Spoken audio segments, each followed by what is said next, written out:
चला तर मंडळी, आज आपण मस्त लहान मुलांना आवडेल, मोठ्यांनाही आवडेल असा मस्त नानकटाई बनवतोय। तर एकदम खुसखुशीत बिस्किटासारखी नानकटाई कशी बनवायची ते पाहतोय।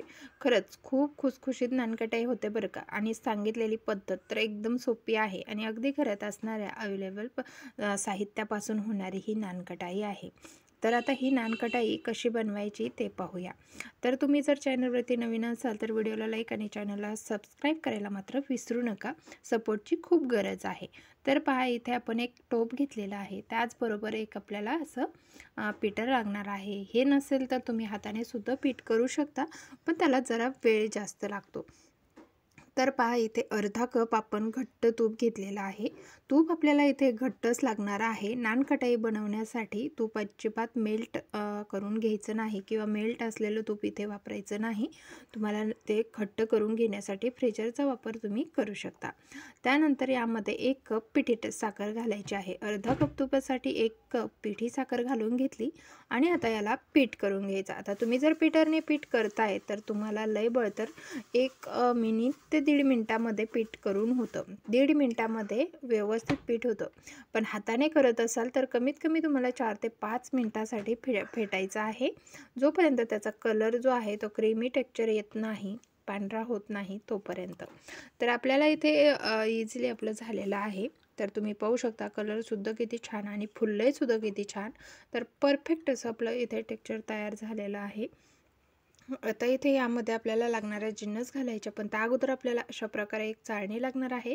ही नसेल तर तुम्ही पुरणाच्या चाळणीचा सुद्धा वापर करू शकता। यामध्ये अर्धा कप बेसन पीठ घालायचं आहे, त्याचबरोबर 1 कप मैदा घालायचा आहे। पीठ अजिबात दाबून घ्यायची नाही आणि पाव कप इतका रवा घालायचा आहे। रव्याचं प्रमाण अगदी अचूक आहे, जास्त घालायचा नाही रवा, रवा कमीच ठेवायचा आहे आणि हे सर्व आपल्याला चाळून घ्यायचं आहे। रव्याचं टेक्स्चर थोडंसं जाडसर असतं आणि इथे 0 नंबरचाच रवा वापरायचा आहे। रवा जर जाडसर असेल तर मिक्सरला फिरवून घ्या, बारीक करा, त्यानंतर यामध्ये घाला। तर आता हे आपण सर्व जे आहे ते व्यवस्थित चाळून घेणार आहोत। टिप आणि ट्रिक जर तुम्ही फॉलो केल्या तर तुमची नानकटाईसुद्धा आजपर्यंत खुसखुशीत तयार होईल आणि बाहेरून आणण्याऐवजी तुम्ही सुद्धा घरी बनवून खाल।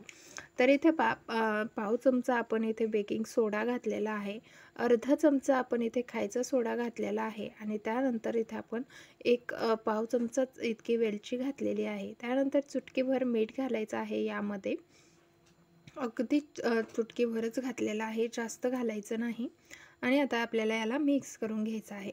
आता आपण याला हाताने मळून घेणार आहोत, पण सुरुवातीला चमच्याने फक्त एकत्र करून घ्यायचे आहे हे पिठं, म्हणजे आपल्याला जास्तीचं खाली तयार केलेलं तूप आणि पिठी साखरेचं जे आहे मिश्रण ते हाताला चिकटणार नाही। त्यासाठी आपल्याला अशा प्रकारे चमच्याने अगोदर मिक्स करून घ्यायचं आहे। अहो, करायला खूप सोपी आहे, अजिबात अवघड नाही, झंझट नाही। तुम्ही हे सर्व साहित्य स्टेप बाय स्टेप ज्या पद्धतीने आपण यामध्ये घातलेलं आहे अशाच प्रकारे तुम्हाला लिहून जर तुम्ही ठेवलं तर तुम्ही सुद्धा परफेक्ट नानकटाई बनवू शकता। तर पहा, इथे आपण चमच्याने व्यवस्थित मिक्स करून घेतलं आणि बाइंडिंग तर आत्ताच खूप छान आलेलं आहे। तर छान असं हाताने 1 मिनिटभर मळून घेतलं, जास्त वेळ मळायचं नाही। अशा प्रकारे लाडू वळल्यासारखा गोळा करायचा, अलगद हाताने दाबायचा, जास्त दाबायचा नाही, अगदी अलगद हाताने दाबायचा आहे। खूप पातळ किंवा खूप जाड नानकटाई करायची नाही। लिंबाच्या आकाराची मी इथे नानकटाई तयार करून घेत आहे। दोन्ही नानकटाईच्या मध्ये 1 बोटाचं अंतर ठेवायचं आहे, कारण नानकटाई आपण कुक केल्यानंतर फुगते, म्हणजे अशी वरती फुगून येते, तेव्हा एकाला एक चिटकायला नको, यासाठी आपल्याला नानकटाईमध्ये जागा ठेवायची आहे।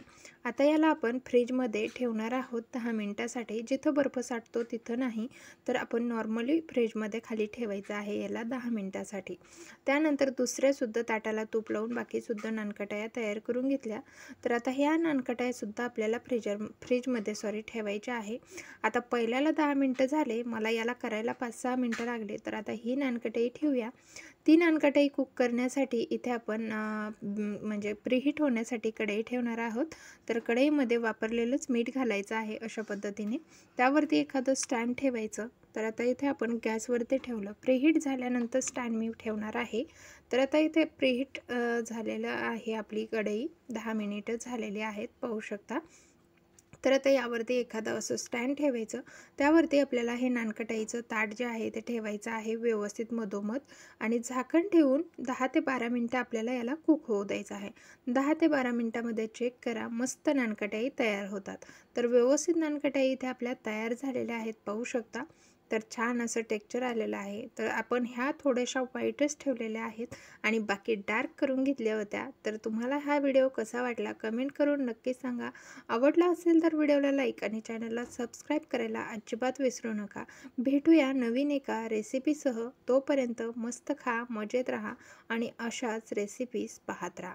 तर पाहू शकता किती सुंदर अशी नानकटाई आपली तयार झालेली आहे. तर भेटूया नवीन एका रेसिपीसह. धन्यवाद.